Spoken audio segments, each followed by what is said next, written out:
ஒரு பிரம்மாண்டமான திருமேனிங்க. கருவறைக்குள்ள எவ்வளவு அழகா சுவாமி காட்சி அளிக்கிறார் பாருங்க. இந்த பானத்தோடைய அந்த ஒரு அகலத்தை பாருங்க. ஒரு ஆளால இப்படி பிடிக்க முடியாதுங்க, அவ்வளவு பெரிய ஒரு மிகப்பெரிய ஒரு பானம். இந்த மாதிரி சுவாமிகள்லாம் கோவில்கள்ல இருக்குதுங்க, அது எல்லாருக்குமே தெரியாம இருக்குது. அதுக்காக தான் இந்த காணொலி. தென்காசி மாவட்டம் பனையூர் அப்படின்ற இடத்துல தாங்க இந்த சிவாலயம் வந்து அமைஞ்சிருக்குது.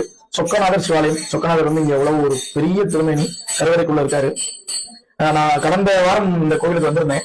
அப்ப வரும்போது பாத்தீங்கன்னா நான் மட்டும்தான் இருந்தேன். இன்னைக்கு பாத்தீங்கன்னா வெளியில வந்து பசங்க ஒரு 2 அம்மா வந்து இன்னைக்கு அவங்க திருவாசக முற்றுகள் வந்து அவங்க பண்ணிட்டு இருக்காங்க. எவ்வளவோ பெரிய பெரிய தலங்களுக்கு போய் திருவாசக முற்றுகள் அந்த மாதிரி நிறைய விஷயங்கள் பண்றீங்க. இந்த மாதிரி திருத்தலங்களுக்கு வாங்க. நீங்க இங்க வந்தீங்கன்னா கருவறைக்கு முன்னாடி ஒரு 10 நிமிஷம் அமர்ந்து நீங்க ஒரு தியானம் பண்ணீங்கன்னா அவ்வளவு அழகா இருக்குங்க. இந்த இடத்துல பாத்தீங்கன்னா அவ்வளவு ஒரு வைப்ரேஷன் இருக்குது.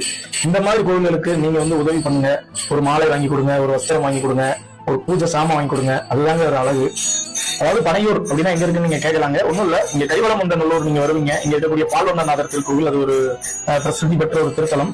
அந்த திருத்தலத்துல இருந்து உள்ள வந்தீங்க அப்படின்னா பனையூர் நீங்க கேட்டீங்கன்னாலே தெரியுங்க. ஒரு 6 கிலோமீட்டர் பயணிச்சு உள்ள வரணும். வந்தா பாத்தீங்கன்னா நீங்க இந்த பனையூர் வரலாம். பனையூர் விளக்குல இருந்து நீங்க உள்ள வரணுங்க. ரொம்பவும் ஒரு அழகான திருத்தலம். நாங்க இன்னைக்கு இந்த பார்த்த இந்த சுவாமிய வெளியுலகத்துக்கு நீங்க தெரியப்படுத்துங்க. ஏன்னா இது மாதிரி ஒரு காணொலியில நம்ம நிறைய பேருக்கு அனுப்பும் பட்சத்துல மட்டும்தான் இந்த மாதிரி கோவில்களுக்கும் அடியார் உறவுகள் வரக்கூடிய ஒரு வாய்ப்பு ஏற்படும். அதனால முடிந்த அளவு பகிர்ந்து தெரியப்படுத்துங்க. இதுவே இந்த சொக்கநாதருக்கு நாம் செய்த ஒரு சிவத்தொண்டு.